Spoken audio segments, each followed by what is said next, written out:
Assalamualaikum warahmatullahi wabarakatuh. Perkenalkan, nama saya Fitra Triviasta Citra. Hari ini saya akan berpresentasikan materi PJOK, yaitu tolak peluru.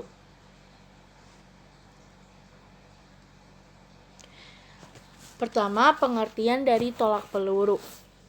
Tolak peluru adalah salah satu nomor yang terdapat dalam nomor lempar pada cabang atletik yang berbentuk gerakan menolak atau mendorong suatu peluru yang terbuat dari logam yang dilakukan dari bahu dengan satu tangan untuk mencapai jarak sejauh-jauhnya. Kurang lebih bentuknya seperti ini.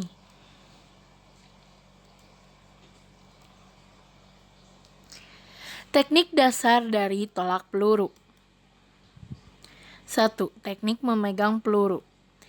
Pertama, yaitu jari renggang. Jari kelingking ditekuk berada di samping peluru sehingga dapat membantu untuk menahan supaya peluru tidak mudah tergeser dari tempatnya. Untuk menggunakan cara ini, penolak harus memiliki jari-jari yang kuat dan panjang. Jari-jari agak rapat. Ibu jari di samping. Jari kelingking berada di samping belakang peluru.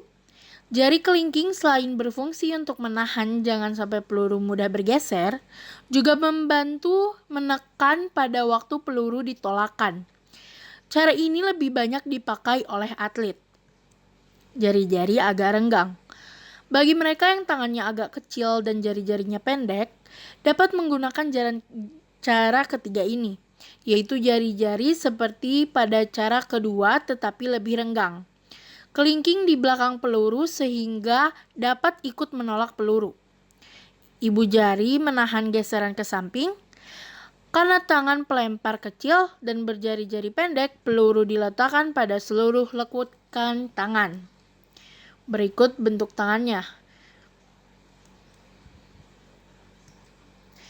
2. Teknik meletakkan peluru pada bahu. Peluru dipegang dengan salah satu cara di atas. Letakkan peluru pada bahu dan menempel pada leher bagian samping. Siku yang memegang peluru agak dibuka ke samping dan tangan satunya rileks di samping kiri badan. Kurang lebih bentuk penaruhannya seperti ini. 3. Teknik menolak peluru. Menolak peluru dengan kedua tangan.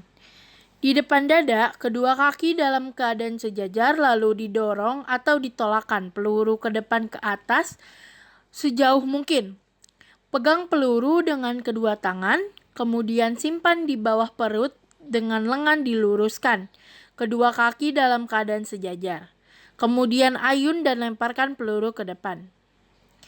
Pegang peluru dengan kedua tangan.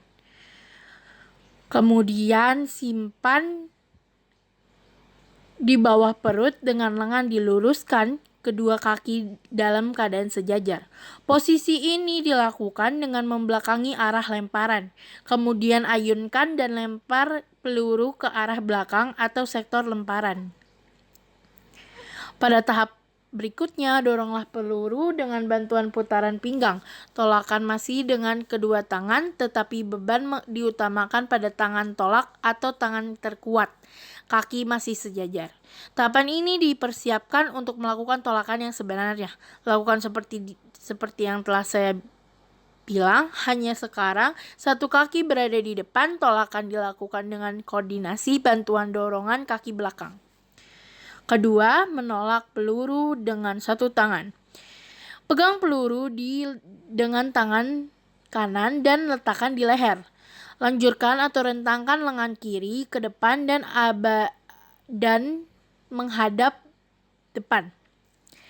Tolakan peluru dengan sudut parabola beberapa meter ke depan sambil melangkahkan kaki kiri ke depan. Jangan lupa, kaki kanan dihentakkan untuk membantu melakukan tolakan. Sesaat sebelum peluru dilepaskan, lakukan gerakan seperti ini.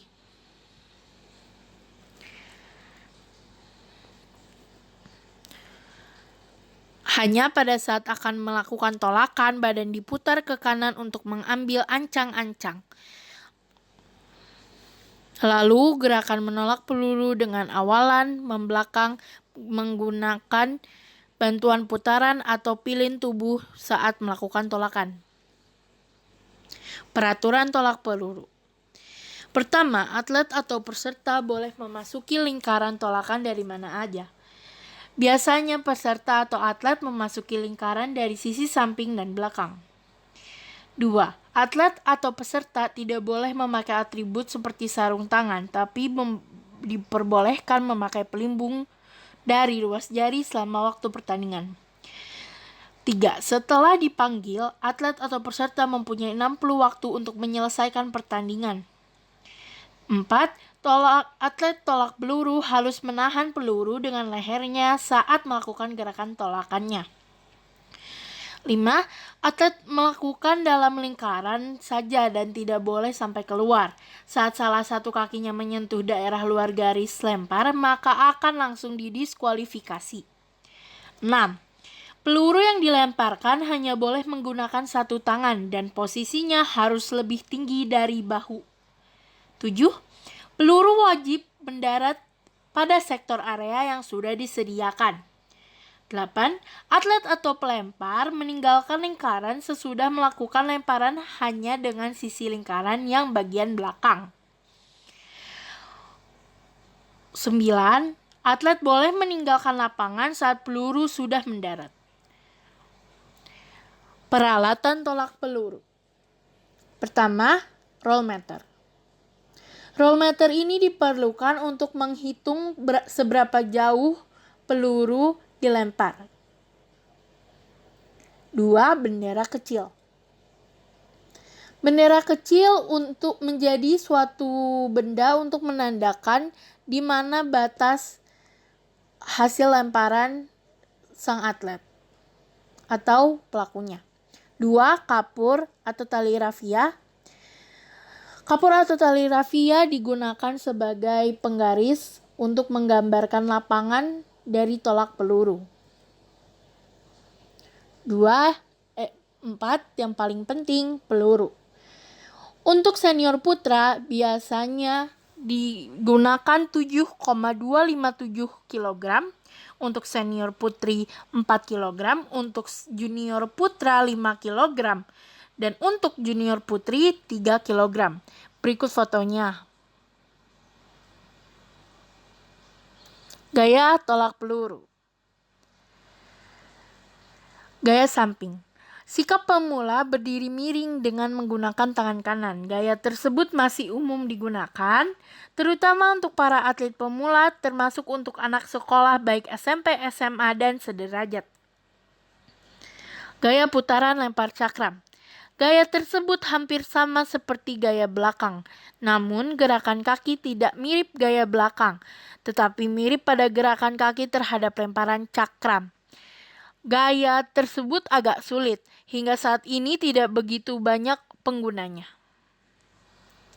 Gaya depan. Sebelum melakukan awalan, sikap pemula posisi badan menghadap ke arah sasaran, tapi gaya tersebut tidak efisien. Sekarang sudah jarang sekali dipakai gaya depan. Gaya belakang. Sikap permulaan badan harus membelakangi arah tolakan. Gaya tersebut yang hingga kini banyak digunakan para atlet senior dan profesional. Sekian dari saya, Fitra Triviasta Citra. Bila ada kesalahan, mohon maaf dan mohon dipahami. Wassalamualaikum warahmatullahi wabarakatuh.